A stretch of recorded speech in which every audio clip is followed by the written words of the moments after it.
Bismillahirrahmanirrahim. Assalamualaikum warahmatullahi wabarakatuh. Apabila kita melakukan sebuah bisnes, kita tidak boleh melakukan secara bersendirian, seorang diri. Kalau kita melakukan seorang diri, bisnes itu tidak akan berkembang. Bisnes boleh berkembang dengan adanya tim. Dalam buku The Culture Code yang ditulis oleh Daniel Coyle, dia mengatakan ada beberapa perkara yang kita perlu tengok untuk membina tim yang hebat. Adakah tim yang hebat ini boleh dibina dengan individu yang hebat ataupun individu yang biasa? Yang pertama sekali, dia kata rahsia bagaimana untuk membina tim yang hebat ialah apabila ahli tim merasa aman untuk memberi pendapat. Mana setiap kali dia bercakap, ahli tim yang lain akan tengok, akan mendengar dan tidak menyampuk. Itulah tim yang hebat, apabila dia merasa aman. Daniel berkata dia telah membuat kajian. Antara kajian dia ialah dia buat dua kumpulan. Satu kumpulan terdiri daripada graduan bisnes, dan kumpulan A daripada graduan bisnes, kumpulan B adalah pekerja biasa. Dan dia beri beberapa alat, iaitu marshmallow, dia bagi pembalut, dia bagi menang, dan dia bagi spaghetti.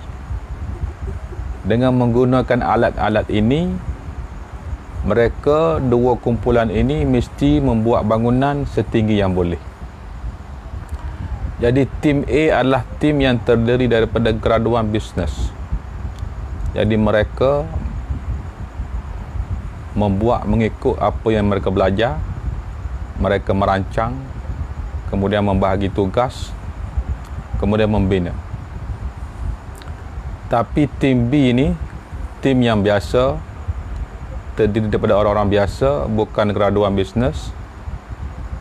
Dia satu tim terus buat bulatan dan terus buat tanpa merancang. Masa dia tengah buat tu, dia berinteraksi.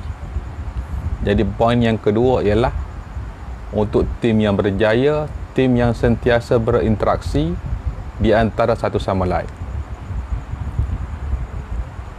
Dan yang ketiga ialah yang paling penting sekali dalam tim, tidak ada sesiapa yang ingin mengejar posisi ataupun nama.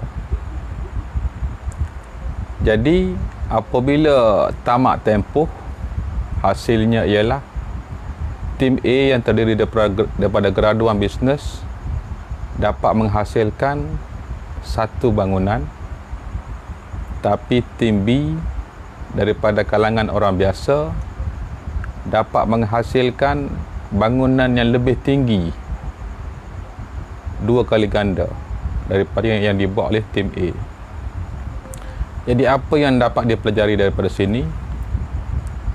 Dia kata setiap ahli tim tidak boleh compete each other untuk dapat nama ataupun untuk dapat posisi dalam company.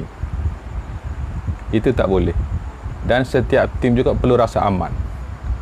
Kalau satu orang bercakap tapi belum habis dia bercakap, dia sudah kena potong dan terus ditolak, itu adalah antara tim yang buruk. Dan tim juga, dia kata yang kedua, apa yang penting dalam tim adalah interaksi. Sentiasa berinteraksi di antara satu sama lain.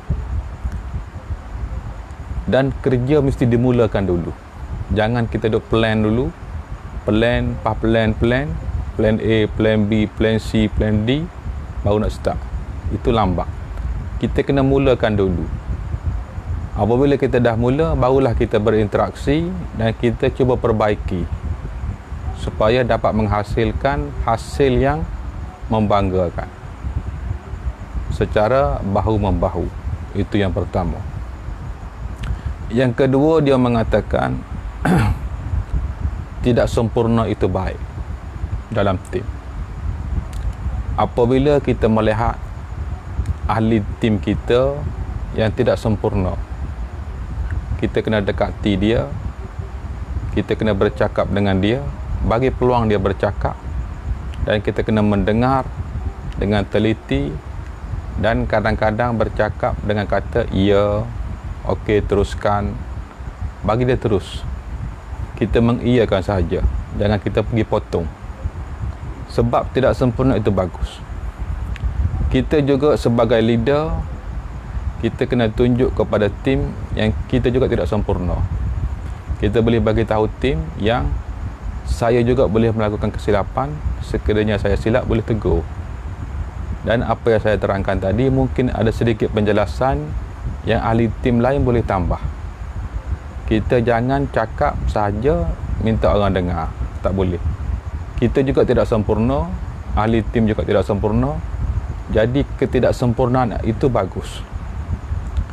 Dahulu di Amerika Selatan pernah berlaku satu keadaan kapal terbang ada masalah. Ada kebakaran di bahagian kapal terbang di ekor, dan pada waktu itu pilot bagi tahu kepada semua kru dia kata hari ini kapal terbang kita menghadapi kebakaran.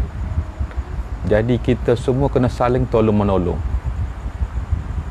Setiap orang kena mainkan peranan, apa yang dia boleh bantu, kena tolong-menolong.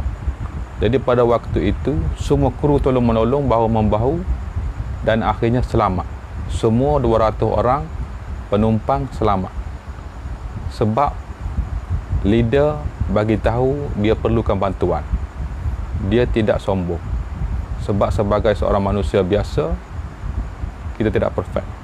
Kita kena terima ketidaksempurnaan diri kita dan orang lain. Itu yang kedua. Yang ketiga ialah untuk mempunyai tim yang hebat, kita kena tahu tujuan kita. Apakah tujuan yang ingin dicapai oleh tim tersebut? Apakah visi dia? Kajian telah dilakukan ke atas manager-manager di Amerika. Kajian telah bertanya, adakah kamu tahu apakah prioriti bisnes sekarang? Bisnes yang kamu bekerja sekarang, apakah prioriti dia? Mereka berkata mereka tahu 64%, mereka kata.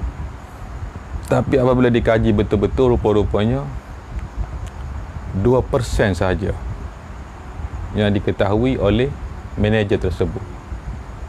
Mana manager sendiri pun tak tahu. Jadi kita kena sentiasa remind ahli tim kita apa tujuan kita, apa visi kita, barulah kita boleh berjaya. Sebagaimana kita tengok bola sepak di Malaysia, yang paling berjaya adalah JDT. Sebab dia mempunyai tujuan yang sangat jelas. Dia tukar pemain, dia tukar dia punya pengurusan, sentiasa bertukar untuk mendapat yang paling bagus. Sebab dia dah set satu tujuan yang sangat jelas, by hook or by crook mesti capai. Sebab itulah dia berjaya berbanding dengan tim yang lain. Okey, sekian, terima kasih. Assalamualaikum.